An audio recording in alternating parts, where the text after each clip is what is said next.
إن الله كان عليكم رقيبا يا أيها الذين آمنوا اتقوا الله وقولوا قولا سديدا يصلح لكم أعمالكم ويغفر لكم ذنوبكم ومن يطع الله ورسوله فقد فاز فوزا عظيما فإن خير الحديث كتاب الله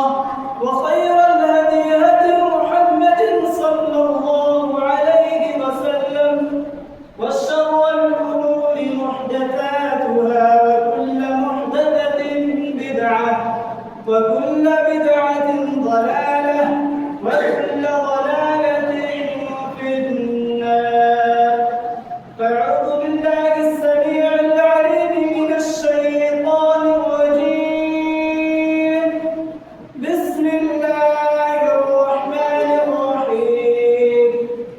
قاف والقرآن المجيد بل عجبوا أن جاءهم منذر منهم فقال الكافرون هذا شيء عجيب أإذا متنا وكنا ترابا ذلك رجع بعيد قد علمنا ما تنقص الأرض منهم وعندنا كتاب حفيظ بل كذبوا بالحق لما جاءهم فهم في أمر مريج أفلم ينظروا إلى السماء فوقهم كيف بنيناها وزيناها وما لها من فروج والأرض مددناها وألقينا فيها رواسي وأنبتنا فيها من كل زوج بهيج تبصرة وذكرى لكل عبد منيب ونزلنا من السماء ماء مباركا فأنبتنا به جنات وحب الحصيد والنخل باسقات لها طلع نضيد رزقا للعباد وأحيينا به بلدة ميتا كذلك الخروج كذبت قبلهم قوم نوح وأصحاب الرس وثمود وعاد وفرعون وإخوان لوط وأصحاب الأيكة وقوم تبع كل كذب الرسل فحق وعيد أفعينا بالخلق الأول بل هم في لبس من خلق جديد ولقد خلقنا الإنسان ونعلم ما توسوس به نفسه ونحن أقرب إليه من حبل الوريد إذ يتلقى المتلقيان عن اليمين وعن الشمال قريب ما يلفظ من قول إلا لديه رقيب عتيد وجاءت سكرة الموت بالحق ذلك ما كنت منه تحيد ونفخ في الصور ذلك اليوم الوعيد قال الله تبارك وتعالى في القرآن المجيد والفرقان الحميد وما خلقت الجن والإنس إلا ليعبدون سورة الذاريات آية 4 وقال تعالى في موضع آخر وإلهكم إله واحد لا إله إلا هو الرحمن الرحيم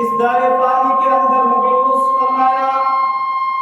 اور ہمیں پیدا کرنے کے بعد یوں ہی جانوروں کی طرح بھٹکتا ہوا نہیں چھوڑا، بلکہ ہماری رشد و ہدایت کے لیے گائے بگائے لاکھوں کروڑوں انبیاء کرام علیہ السلام کو مبعوث فرمایا، ہمیں صراط مستقیم پر چلانے کے لیے لاکھوں کروڑوں انبیاء کرام علیہ السلام کو بھیجا، لاکھوں کروڑوں درود و سلام و تمام انبیاء کرام علیہ السلام پر، خصوصاً آمنہ کے لال شفیع المجتبین احمد مجتبی محمد مصطفیٰ سرکار دو عالم سرور کونین صلی اللہ علیہ وسلم پر۔ اللہم صل علی محمد وعلی آل محمد كما صليت على إبراهيم وعلى آل إبراهيم إنك حميد مجيد، اللهم بارك على محمد وعلى آل محمد كما باركت على إبراهيم وعلى آل إبراهيم إنك حميد مجيد۔ معزز مکرم حاضرین جمعہ، نوجوان ساتھیوں، پیارے بچوں، آج کے اس خطبہ جمعہ میں آپ کے سامنے جس عنوان کو، جس ٹاپک کو لے کر حاضر ہوا ہوں وہ ہے توحید کی تعریف۔ حضرات گرامی، جب انسان کی نجات، کامیابی اور کامیابی کے لیے توحید اس قدر اہم ہے، اس قدر ضروری ہے،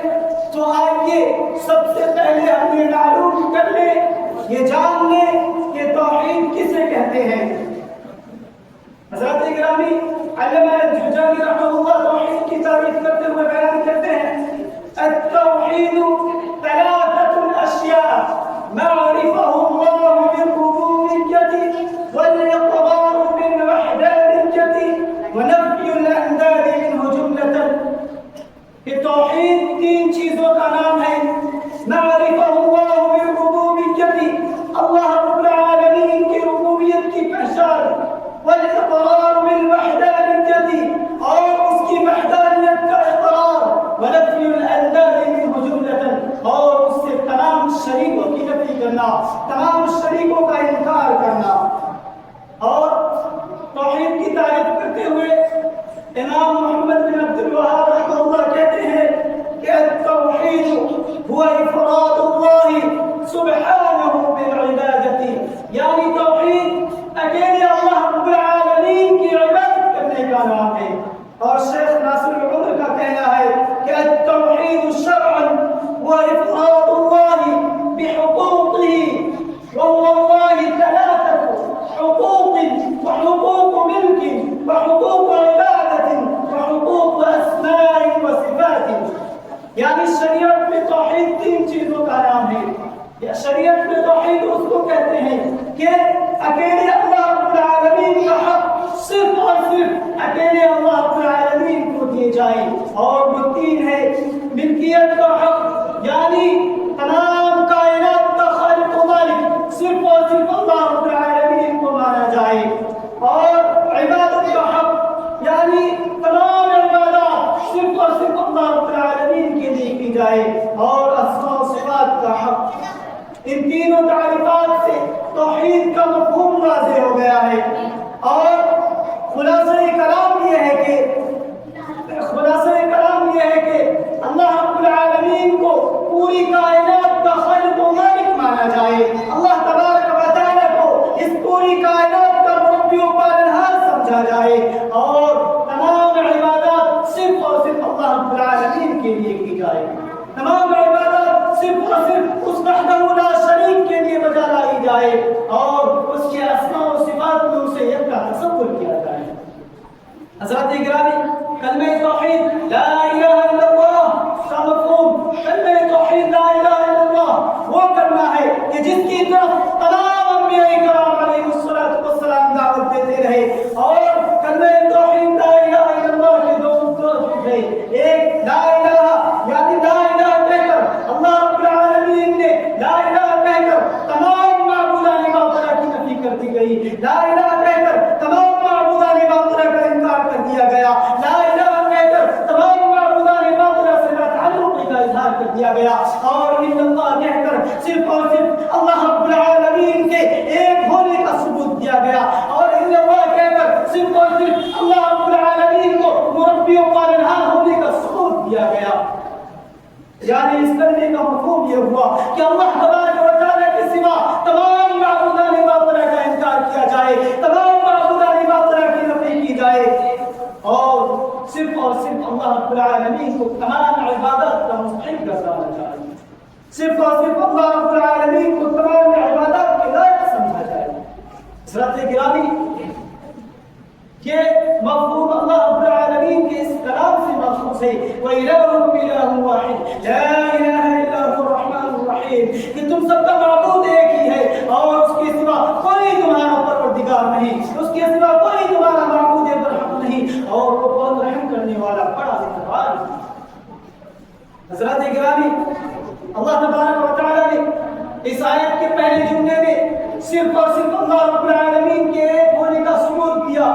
اور دوسرے جملے میں تمام معبودان باطلہ سے نفی کا انکار کر دیا گیا, تمام معبودان باطلہ سے لا تعلقی کا اظہار کیا گیا. اس سے معلوم یہ ہوا, اس سے پتہ یہ چلا کہ اس پوری کائنات میں خالق اس پوری کائنات میں معبود تو کئی ہو سکتے ہیں, لیکن اس پوری کائنات کا مربی و پالنہار اگر کوئی ہو سکتا ہے تو وہ صرف اور صرف اللہ رب العالمین ہے, اس کے سوا کوئی نہیں ہو سکتا.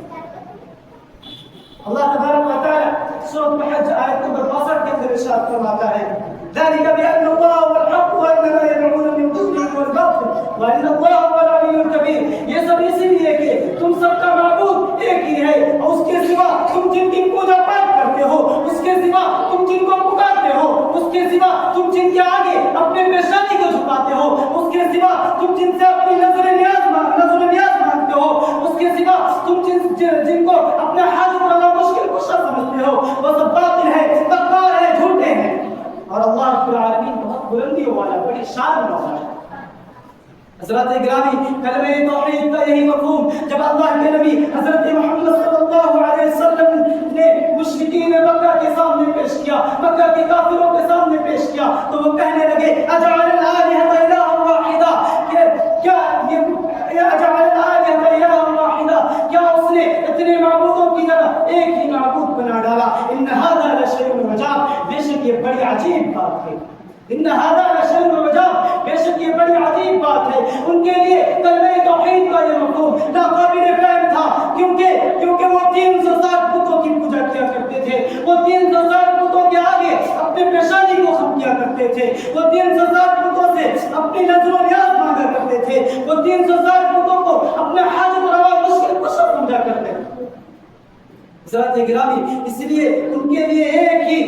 ہی رب کا تصور ان کے لیے ناقابل فہم تھا, باعث تعجب تھا اور وہ اس کے لیے تیار نہ ہوئے اور کہنے لگے اینا لتارکو آلہتنا لشاعر مجنون, کیا ہم اپنے معبودوں کو ایک دیوانے شاعر کی باتوں میں آ کر چھوڑ دیں. خلاصہ کلام یہ ہے کہ کلمہ توحید کا صرف اتنا مفہوم مان لینا, محض اتنا مفہوم مان لینا کہ اللہ رب العالمین ہی عبادت کے لائق ہے, کافی نہیں. اس کے ساتھ ساتھ تمام معبودان باطلہ کا انکار کیا جائے, اس کے ساتھ ساتھ تمام معبودان باطلہ کی نفی کی جائے, اس کے ساتھ ساتھ تمام معبودان باطلہ سے لا تعلقی کا اظہار کیا جائے, اس کے ساتھ ساتھ تمام معبودان باطلہ سے لا تعلقی کا اظہار کرنا بہت ضروری ہے. اللہ تبارک و تعالی سورۃ الممتحنہ آیت نمبر 4 کے اندر ارشاد فرماتا ہے لقد كان لكم في رسول الله أسوة حسنة في إبراهيم والذين معه إذ قالوا لقومهم إنا براء منكم ومما تعبدون من دون الله كفرنا بكم وبدا بيننا وبينكم العداوة والبغضاء أبدا حتى تؤمنوا بالله وحده. کہ مسلمانوں تمہارے لیے ابراہیم اور ان کے ساتھیوں میں بہترین نمونہ ہے کہ انہوں نے اپنی قوم کو بربلا کہہ دیا کہ ہم تم سے اور تم جن کی اللہ رب العالمین کے سوا پرستش کرتے ہو, تم جن کی اللہ رب العالمین کے سوا پوجا پاٹ کرتے ہو, تم جن کو اللہ رب العالمین کے سوا پکارتے ہو, ان سب سے لا تعلق ہے. ہم تمہارے عقائد کے منکر ہیں اور ہمارے اور تمہارے درمیان آج سے دشمنی اور بغض کی ابتدا ہو چکی ہے. ہمارے اور تمہارے درمیان ہمیشہ کے لیے دشمنی اور بغض ابتدا ہو چکی ہے حتیٰ کہ تم اللہ رب العالمین کی وحدانیت پر ایمان لے آؤ۔ ساتھ گرامی، کلمہ توحید تمام انبیاء کرام علیہ الصلاۃ والسلام دعوت توحید دیتے رہے۔ اللہ رب العزت نے اس روئے زمین پر جتنے بھی انبیاء کرام علیہ الصلاۃ والسلام کو مبعوث فرمایا، ان سب نے اپنی اپنی قوموں کو سب سے پہلے جو دعوت دی تھی وہ دعوت توحید کی دعوت تھی۔ اللہ تبارک و تعالی حضرت نوح علیہ السلام کے متعلق ارشاد فرماتا ہے لقد ارسلنا نوحا الى قومه فقال يا قوم اعبدوا الله ما لكم من اله غيره، کہ جب ہم نے حضرت نوح علیہ السلام کو ان کی قوم کی طرف بھیجا تو انہوں نے اپنی قوم سے کہا یا قوم اعبدوا اللہ، اے میری قوم اللہ رب العالمین کی عبادت کرو، ما لکم من الہ غیرہ، اس کے سوا کوئی تمہارا معبود نہیں۔ یہی بات حضرت ہود علیہ السلام نے جب اپنی قوم کو دعوت توحید پیش کی تو فرمایا یا قوم اعبدوا اللہ ما لکم من الہ غیرہ، ما لکم من الہ غیرہ، اے میری قوم تم اللہ رب العالمین کی عبادت کرو، اس کے سوا کوئی تمہارا معبود نہیں۔ اور حضرت صالح علیہ السلام نے بھی انہی انداز میں اپنی قوم کو دعوت توحید پیش کرتے ہوئے ارشاد فرماتے ہیں یا قوم اعبدوا اللہ ما لکم من الہ غیرہ، اے میری قوم اللہ رب العالمین کی عبادت کرو، اس کے سوا کوئی تمہارا معبود نہیں۔ اور حضرت شعیب علیہ السلام نے بھی اپنی قوم کو انہی انداز میں مخاطب کرتے ہوئے ارشاد فرمایا یا قوم اعبدوا اللہ ما لکم من الہ غیرہ، اے میری قوم اللہ رب العالمین کی عبادت کرو، ما لکم من الہ غیرہ، اس کے سوا کوئی تمہارا معبود نہیں۔ اور جب حضرت یوسف علیہ السلام قید میں تھے، جیل میں تھے، تو انہوں نے اپنے قید کے ساتھیوں کو یوں دعوت توحید پیش کی یا صاحبی السجن ارباب متفرقون خیر ام اللہ الواحد القهار ما تعبدون من دونه الا اسماء سميتموها انتم واباؤكم ما انزل الله بها من سلطان ان الحكم الا لله امر ان لا تعبدوا الا اياه ذلك الدين القيم ولكن اكثر الناس لا يعلمون۔ اے میرے قید کے ساتھیوں، اے میرے جیل کے ساتھیوں، کیا کئی مختلف معبود بہتر ہے یا ایک اکیلا اللہ رب العالمین جو سب پر غالب ہے؟ اور اس کے سوا تم جن کی پوجا پاٹ کرتے ہو، اس کے سوا تم جن کو پکارتے ہو، اس کے سوا تم جن کی پرستش کرتے ہو، اس کے سوا تم جن سے اپنی مرادیں مانگتے ہو، وہ تمہارے آبا و اجداد نے کر لیے ہیں، وہ سب نام ہی نام ہے جسے تم نے اور تمہارے باپ داداؤں نے کر لیے ہیں۔ اس کے بارے میں اللہ تبارک و تعالی نے کوئی دلیل نازل نہیں فرمائی، اس کے بارے میں اللہ رب العزت نے کوئی دلیل نازل نہیں فرمائی، فرما روائی صرف اور صرف اللہ رب العالمین کے لیے ہے۔ اور اس نے حکم دیا کہ اللہ رب العالمین کے سوا کسی اور کی عبادت نہ کرو، اور یہی ذالک الدین القیم، یہی دین درست ہے، ولکن اکثر الناس لا یعلمون، اور اکثر لوگ یہ بات نہیں جانتے۔ حضرات گرامی، چند انبیاء کرام علیہ الصلوۃ والسلام کی دعوت ہم نے آپ کے سامنے بطور مثال پیش کیا، ورنہ تمام انبیاء کرام علیہ الصلوۃ والسلام اسی دعوت توحید پر متفق تھے۔ اللہ تبارک و تعالی ارشاد فرماتا ہے وَلَقَدْ أَرْسَلْنَا نُوحًا إِلَىٰ قَوْمِهِ إِنَّا أَرْسَلْنَا نُوحًا إِلَىٰ قَوْمِهِ فَقَالَ يَا قَوْمِ اعْبُدُوا اللَّهَ مَا لَكُم مِّنْ إِلَٰهٍ غَيْرُهُ، کہ ہم نے آپ سے پہلے جتنے بھی انبیاء کرام علیہ الصلوۃ والسلام کو مبعوث فرمایا ان سب پر یہی وحی نازل کی کہ میرے سوا کوئی تمہارا معبود برحق نہیں، اسی لیے تم صرف اور صرف میری ہی عبادت کرو۔ اور اللہ رب العزت نے اسی بات کو سورۃ النحل کے اندر یوں ذکر فرمایا ہے وَلَقَدْ بَعَثْنَا فِي كُلِّ أُمَّةٍ رَسُولًا أَنِ اعْبُدُوا اللَّهَ وَاجْتَنِبُوا الطَّاغُوتَ، کہ ہم نے ہر امت میں ایک رسول اس پیغام کے ساتھ، اس میسج کے ساتھ بھیجا کہ لوگوں تمہارا اللہ رب العالمین کے سوا کوئی معبود برحق نہیں، اور تم اللہ رب العالمین کی عبادت کرو اور غیر اللہ کی عبادت سے بچتے ہو۔ حضرات گرامی، اگر میں آپ سے سوال کروں، اگر میں آپ سے پوچھوں کہ وہ کون سی چیز ہے کہ جس کے لیے اللہ تبارک و تعالی نے اس روئے زمین پر لاکھوں کروڑوں انبیاء کرام علیہ السلام کو مبعوث فرمایا، وہ کون سی چیز ہے کہ جس کے ذکر سے قرآن کریم بھرا پڑا ہے، وہ کون سی چیز ہے کہ جس کو حاصل کرنے کے لیے حضرت سمیہ رضی اللہ عنہا نے شرمناک طریقے سے شہید ہو جانا گوارا کر لیا، مگر اس دولت سے ہاتھ نہیں دھویا. وہ کون سی چیز تھی کہ جس کے لیے صحابہ کرام رضوان اللہ علیہم اجمعین نے اس قدر تکلیفیں اٹھائی؟ وہ کون سی دعوت تھی کہ جس کو پھیلانے کے جرم میں اللہ کے نبی حضرت محمد صلی اللہ علیہ وسلم کے دندان مبارک کو شہید کر دیا گیا؟ وہ کون سی دعوت تھی کہ جس کو قبول کرنے کے جرم میں حضرت بلال رضی اللہ عنہ کو مکہ کی تپتی ریت پر گھسیٹا گیا؟ وہ کون سی دعوت تھی کہ جس کو قبول کرنے کے جرم میں حضرت بلال رضی اللہ عنہ کو مکہ کی گلیوں میں گھسیٹا گیا؟ وہ کون سی دعوت تھی کہ جس کو قبول کرنے کے جرم میں حضرت بلال رضی اللہ عنہ کے سینے پر گرم پتھر رکھا گیا؟ وہ کون سی دعوت تھی کہ جس کے لیے طائف میں اللہ کے نبی نے پتھر کھائے؟ وہ کون سی دعوت تھی؟ وہ دعوت توحید کی دعوت تھی، وہ دعوت توحید کی دعوت تھی، وہ چیز توحید تھی. حضرات گرامی، اس روئے زمین پر جتنے بھی انبیاء کرام علیہ السلام آئے، ان سب کا ایک ہی مقصد تھا، ان سب کی بعثت کا ایک ہی مقصد تھا کہ اللہ کے بندے صرف اور صرف اللہ رب العالمین کی عبادت کرے، صرف اور صرف اللہ رب العالمین کو اپنا حاجت اور مشکل کشا سمجھے. حضرات گرامی، توحید کا معنی ہی ایک کرنا ہوتا ہے، اور شریعت میں توحید کا معنی یہ ہے کہ اللہ رب العالمین کو اس کی ذات میں، ربوبیت میں، عبادت میں اور اس کی اسماء صفات میں یکتا مانا جائے. اور اگر کوئی اللہ رب العالمین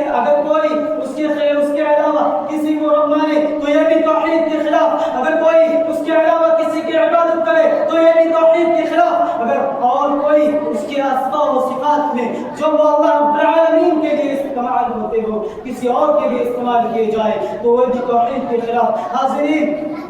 مسلمانوں کی تاریخ گواہ ہے کہ جب تک مسلمانوں کی سینوں میں توحید کی دولت تھی، مسلمان زمانے میں سرفراز تھے، صاحب عروج تھے، لیکن جب مسلمان ہی توحید کو چھوڑ کر شرک و بدعت کے عمیق گڑھے میں دھستے چلے گئے، اسی دن سے مسلمانوں کی زوال کی کہانی شروع ہو گئی. علامہ اقبال نے کہا تو تھا کہ توحید کی امانت سینوں میں ہے ہمارے، توحید کی امانت سینوں میں ہے ہمارے، آسان نہیں مٹانا نامو نشان ہمارا. لیکن آج افسوس کے ساتھ یہ کہنا پڑ رہا ہے کہ وہ مذہب اسلام کہ جس نے توحید پر اس قدر زور دیا تھا، وہ مذہب اسلام جس نے توحید پر اس قدر زور دیا تھا کہ شرک و بدعت کی طرف لے جانے والا ایک معمولی سا کلمہ بھی زبان پر لانا جائز قرار نہیں دیا، آج اسی مذہب کے ماننے والے جگہ جگہ اپنی توحید کو مٹا کر شرک و بدعت کے عمیق گڑھے میں دھستے چلے جا رہے ہیں. آج اسی مذہب کے ماننے والے اپنے پیشانی کو غیر اللہ کے آگے جھکاتے ہیں. آج اسی مذہب کے پیروکار اپنے پیشانی کو غیر اللہ کے سامنے جھکاتے ہیں اور غیر اللہ کو اپنے حاجت اور مشکل کشا سمجھتے ہیں. حضرات گرامی، اللہ رب العالمین نے انسانوں کو پیدا ہی اس لیے کیا تھا کہ وہ صرف اور صرف اللہ رب العالمین کی عبادت کریں. اللہ تبارک و تعالی سورۃ الذاریات کے اندر ارشاد فرماتا ہے وما خلقت الجن والانس الا ليعبدون، کہ ہم نے جنوں اور انسانوں کو صرف اور صرف اپنی عبادت کے لیے پیدا کیا. بھلا بتائیے اس انسان سے بڑا ظالم کون ہوگا، اس انسان سے بڑا بدکار کون ہوگا جو اپنی تخلیق کے مقصد کو نہ پہچانے اور اللہ رب العالمین کی عبادت میں غیر اللہ کو شریک کرے؟ کون ہوگا اس انسان سے بڑا ظالم؟ کوئی نہیں جو اپنی تخلیق کے مقصد کو نہ پہچانے. حضرات گرامی، ہم اپنے اس عقیدہ توحید کی حفاظت کیجیے. نماز میں ہر مسلمان اللہ رب العالمین کے سامنے ایاک نعبد و ایاک نستعین کہہ کر یہ اقرار کرتا ہے کہ اے میرے رب، ہم تیری ہی عبادت کرتے ہیں اور صرف تجھ سے ہی مدد مانگتے ہیں. مگر افسوس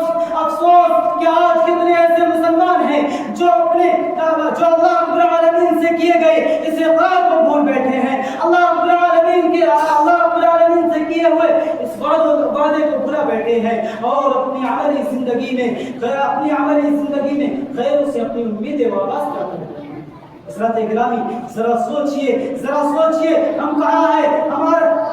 ہم اللہ رب العالمین کے سوا کس کے دربار میں اپنی پیشانی کو خم کرتے ہیں؟ ہم اللہ رب العالمین کے سوا کس کے آگے اپنے سر کو جھکاتے ہیں؟ ہم اللہ رب العالمین کے سوا کس کے آگے